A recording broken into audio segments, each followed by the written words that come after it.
اب دوسری بات صرف میں نے مختصر کرنی تھی. اس سے پہلے میں جو ملک کے مسائل کے ہم نے حل سوچے، میں نے اور میری ٹیم نے، وہ آپ کے سامنے رکھوں گا.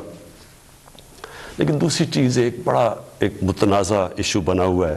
اس کے اوپر تھوڑا شور مچا ہوا ہے کہ جی آزادی صحافت کے اوپر پابندی لگائی جا رہی ہے اور لوگوں کے منہ بند کیے جا رہے ہیں. میں پہلے آپ کو ایک چیز واضح کر دوں. پیکا لا، آپ سب کو یہ بتا دوں کہ یہ 2016 میں بنا تھا. اس میں صرف ہم ترمیم کر رہے ہیں.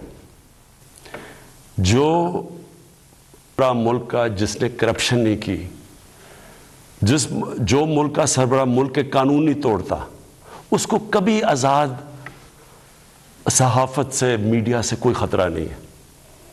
آج آپ اٹھا کے دیکھ لیں، پاکستان کے اخبار، میڈیا دیکھ لیں، تقریباً 70% خبریں ہمارے خلاف ہیں. ہمیں اسے کوئی فرق نہیں پڑتا. لیکن یہ قانون کسی وجہ سے لے کے آئے ہیں. اس کی وجہ یہ ہے کہ پاکستان میں سوشل میڈیا کے اوپر اس طرح کا گند آ رہا ہے، اس طرح کی چیزیں آ رہی ہیں، چائلڈ پورنوگرافی آ رہی ہے، یعنی جو ہمارے اسلامک ویلیوز کی خلاف ورزی، ہمارے چھوڑے دنیا میں کسی بھی مہذب معاشرے میں اس طرح کی چیزیں نہیں آتی جو اب ہمارے سوشل میڈیا پہ آ رہی ہیں. میرے پاس ریکارڈ ہے اس وقت کہ 94,000 کیسز پڑے ہوئے ہیں ایف آئی اے کے پاس، جس کے اندر گھر کی عورتوں کو تنگ کیا ہوا ہے، ان کے خلاف، اور لوگوں کے گھر اجڑ رہے ہیں کیونکہ گند اچھال رہا ہے، فیک نیوز آ رہی ہے، تصویریں گندی دی جا رہی ہیں. ابھی تک صرف 38 کیسز کا فیصلہ ہوا ہے 94,000 کیسز میں سے. عام لوگوں کو تو چھوڑیں، پرائم منسٹر ایک ملک کو چھوڑیں کہ عمران خان ہے یا کوئی بھی ہے، اس کو بھی نہیں بخشا جا رہا. ایک صحافی نے 3 سال پہلے لکھا کہ جی عمران خان کی بیوی گھر سے چھوڑ کے چلی گئی ہیں، اور جی عمران خان نے کوئی غلط غیر قانونی کام کیا بانی گالہ میں. میں نے عدالت میں کیس کیا. 3 سال ہو گئے ہیں، پرائم منسٹر کو ابھی تک کوئی انصاف نہیں مل رہا.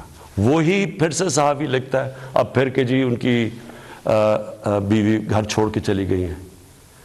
ملک کا پرائم منسٹر اگر اس سے یہ ہو سکتا ہے، اس طرح کا اس کے خلاف، اس کے یہی صحافی جب اس نے نواز شریف کے دوسرے دور میں اس کے کرپشن پہ لکھا تھا، اس کو 3 دن اس نے بند کر کے ڈنڈے مارے تھے. ہم جا رہے ہیں قانونی طور پہ، اور یہ حال ہے کہ یہاں بھی یہ حال ہے کہ ہمارے ایک وزیر کے خلاف کسی خاتون نے لکھا، اس نے انگلینڈ میں جا کے انصاف لیا، ادھر اس کو فائن کیا گیا. اب مراد صحیح کے خلاف بات ہے، مراد صحیح سوچ رہے ہیں انگلینڈ میں قانون لے جا کے کیس کرنا. شوکت خانم کے اوپر ایک میڈیا ہاؤس جنگ گروپ، انہوں نے شوکت خانم کے اوپر لکھا کہ شوکت خانم کا جو پیسہ ہے وہ تحریک انصاف کو جا رہا ہے. اتنی بھی زحمت نہیں کی کہ کم از کم شوکت خانم سے پوچھ تو لیتے، ان کا ورژن تو لے لیتے کہ کیسے چیک جو شوکت خانم ہے وہ تحریک انصاف کے اوپر جا رہا ہے. اب شوکت خانم پہلے ہی ایک نون لیگ نے، حنیف عباسی نے شوکت خانم کے اوپر اسی طرح کہا تھا کہ پیسہ چوری ہو رہا ہے. وہ کیس 10 سال ہو گئے ہیں، وہ لوور کورٹ سے جیت چکی ہے شوکت خانم.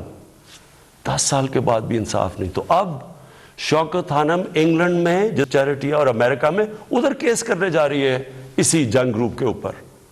تو کہنے کا میرا مقصد یہ ہے کہ یہ تو دنیا میں کہیں بھی نہیں ہوتا. آزادی صحافت کے نام پہ یہاں مافیاز بیٹھ کے بلیک میل کر رہے ہیں، ان کے ایجنڈے کچھ اور ہیں، یا ایسے صحافی بیٹھے ہیں جو پیسے لے کے یہ ساری گند اچھال رہے ہیں، بلیک میل کر رہے ہیں. گورنمنٹ کے اوپر میں نے آپ کو کہا کہ ساری زندگی میں نے تنقید دیکھی ہے. میں کرکٹ کیپٹن سے مجھے تنقید ہوتی تھی. میں نے سارے مغرب میں دیکھا ہوا ہے کہ کیا ہے. انگلینڈ کے اندر جدھر سے ہم نے جمہوریت کے ویلیوز لے کے آئے ہیں، میں نے انگلینڈ میں ایک کیس لڑا ہے، یہ جو ہرجانے کا کیس، سب سے بڑا ان کا کھلاڑی تھا جس کا میرا کیس ہوا تھا. مجھے پتہ ہے کہ کبھی بھی کسی کی جرت نہیں ہو سکتی جو یہاں چیزیں جس طرح کی غیر ذمہ دارانہ چیزیں یہاں آتی ہیں، کسی کی جرت نہیں ہو سکتی کہ یہی جا کے آپ کسی اور جمہوریت کے اندر کریں. تو میں یہ صرف اس لیے کہہ رہا ہوں کہ یہ اس ملک کے لیے اتنا ضروری ہے. مجھے اتنے لوگ کال کرتے ہیں، مائیں کال کرتی ہیں، میسیجز دیتی ہیں کہ کس طرح کے حالات ہو گئے ہیں، کیونکہ کوئی پوچھنے والا نہیں ہے. تو اس کے اوپر میں نے صرف یہ کلیئر کرنا تھا کہ اس کا کوئی آزادی صحافت سے تعلق نہیں ہے. جو اچھے صحافی ہیں وہ خوش ہوں گے کہ فیک نیوز ختم ہو. وہ تو ان کی تو کریڈیبلٹی ہوتی ہے کہ صحیح اور اچھی صحافت تو ایک اثاثہ ایک معاشرے کا. ان کی جو تنقید ہوتی ہے وہ ہمارے پرائم منسٹر وزیروں کو آگاہ رکھتی ہے کہ ہم نے کیا کرنا ہے، ہم کیا غلطیاں کر رہے ہیں. لیکن یہ بلیک میل کرنا، گند اچھالنا، گھر کی عورتوں کو اس طرح کی چیزیں کہنی. پرائم منسٹر، ملک کا پرائم منسٹر، اب یہ 3 مین اخبار ہیں یہاں. میں نومینیٹ کرتا ہوں آزاد کشمیر کا پرائم منسٹر جب ہماری پارٹی الیکشن جیتتی ہے. 3 مین اخباروں کے فرنٹ پیج پہ آتا ہے کہ جی وہ جادو ٹونے سے یا پتہ نہیں ستارے دیکھ کے اس کو آزاد کشمیر کے پرائم منسٹر کو سلیکٹ کیا گیا. یہی چیز کہیں بھی انگلینڈ اور مغرب کے اخباروں میں کرتی ہے. میں آپ کو یقین دلاتا ہوں کہ ان کے اوپر اتنا بڑا ہرجانہ ہونا تھا کہ ان کی شاید اخبار ہی بند ہو جاتے. سبسکرائب کریں اور بیل دبائیں تاکہ کوئی خبر رہ نہ جائے.